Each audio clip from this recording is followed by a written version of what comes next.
एक टाइम पर अपरिचित रोबोट, आई, नायक और शिवाजी दा बोस जैसी मूवी देने वाले शंकर आजकल इंडियन 2 और गेम चेंजर जैसी मीडियोकर मूवी बना रहे हैं। शंकर की रिसेंटली मूवीज की स्टोरी क्वालिटी में इतना ड्रास्टिक डाउनफॉल आया है ना, मानो आपको सालों से 56 भोग परोसने वाला अंकल आज तुम्हें पोहा खाने को दे रहा है, और वो भी सालों पुराना पोहा। सिर्फ इस एग्जाम्पल से आप शंकर की रिसेंटली फिल्मोग्राफी का हाल नहीं समझ पाओगे। पूरी वीडियो देखनी पड़ेगी कि शंकर की मूवी अब पहले की तरह ऑडियंस पर जादू क्यों नहीं चला पा रही। शंकर ने एज डायरेक्टर 15 फिल्में इंडस्ट्री को दी है, जिनमें से डेब्यूट फिल्म जेंटलमैन थी, जिसके लिए उन्हें 3 साउथ फिल्म फेयर अवार्ड भी मिले थे, और उनकी life time highest box office पर कलेक्शन करने वाली मूवी 2.0 थी, जिसने 800 करोड़ वर्ल्ड वाइड कमाए थे।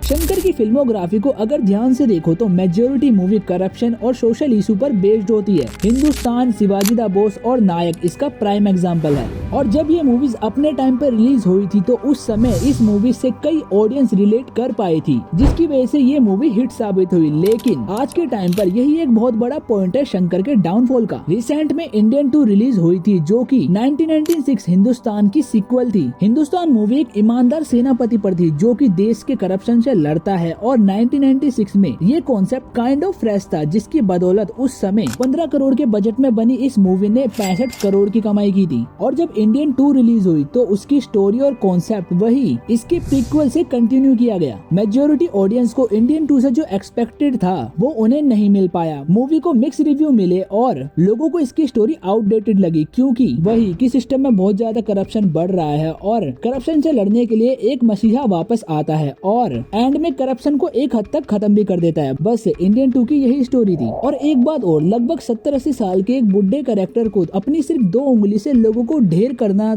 थोड़ा अजीब लगा। मूवी का बजट तो वैसे 300 करोड़ था, लेकिन 150 करोड़ कमाकर ये एक बहुत बड़ी फ्लॉप साबित हुई। शंकर अपनी यूनिकनेस और नए नए कॉन्सेप्ट की वजह से जाने भी जाते थे, जैसे उनकी रोबोट मूवी, आई मूवी और अपरिचित मूवी, जिसका कॉन्सेप्ट सबसे अलग ही था। ऐसी मूवी शायद ही इंडिया में कोई और डायरेक्टर बना पाता, लेकिन पता नहीं क्यों शंकर अभी भी समझ नहीं पा रहे। अभी इसी साल 2025 में रिलीज हुई रामचरण स्टारर गेम चेंजर को देखा तो एस शंकर ने इसमें भी वही सेम रिपीट कर रखा है। बेसिकली एक गुंडे टाइप का लड़का होता है जो पढ़ लिख कर आईएएस बन जाता है, मतलब गुस्से वाला, बहुत गुस्से वाला आईएएस, जो कि सिस्टम में जो करप्शन और करप्टेड लोगों से लड़ रहा है। गेम चेंजर मूवी नायक, शिवाजी दा बोस और हिंदुस्तान का एक मिल्क शेक है, जिसको पीने के बाद लोगों को 10 लग जाएंगे। शंकर की रिसेंटली काम को देखकर तो लगता है कि वो अभी भी अपने वही 90s वाले लूप में फंसे हुए हैं। ये मूवी 100% ब्लॉकबस्टर रहती अगर ये आज से 20 साल पहले रिलीज हुई होती। तो इस वीडियो का कंक्लूजन यही है कि अगर शंकर अपनी रेप्यूटेशन और ऑडियंस में बनी उनकी ओल्ड मूवीज की वजह से रिस्पेक्ट को अच्छे से यूटिलाइज करना चाहते हैं तो उन्हें अपने ओल्ड स्टाइल से बाहर आना होगा। शंकर की मूवीज को बजट की तो कोई प्रॉब्लम ही नहीं होती। लार्जर देन लाइफ एक्शन और सॉन्ग्स की विजुअल सब टॉप नॉच होते हैं। कमी तो है सिर्फ और सिर्फ अच्छी स्टोरीज की। शंकर ने कुछ अलग ट्राई किया तो फॉर श्योर उन्हें ह्यूज सपोर्ट मिलेगा और कलेक्शन भी, नहीं तो शंकर अपनी इम्पोर्टेंस ऑडियंस के बीच में धीरे धीरे खो देंगे। पर वैसे इंडियन 3 भी आने वाली है और पता नहीं उसमें करप्शन के अलावा और क्या ही दिखाएंगे।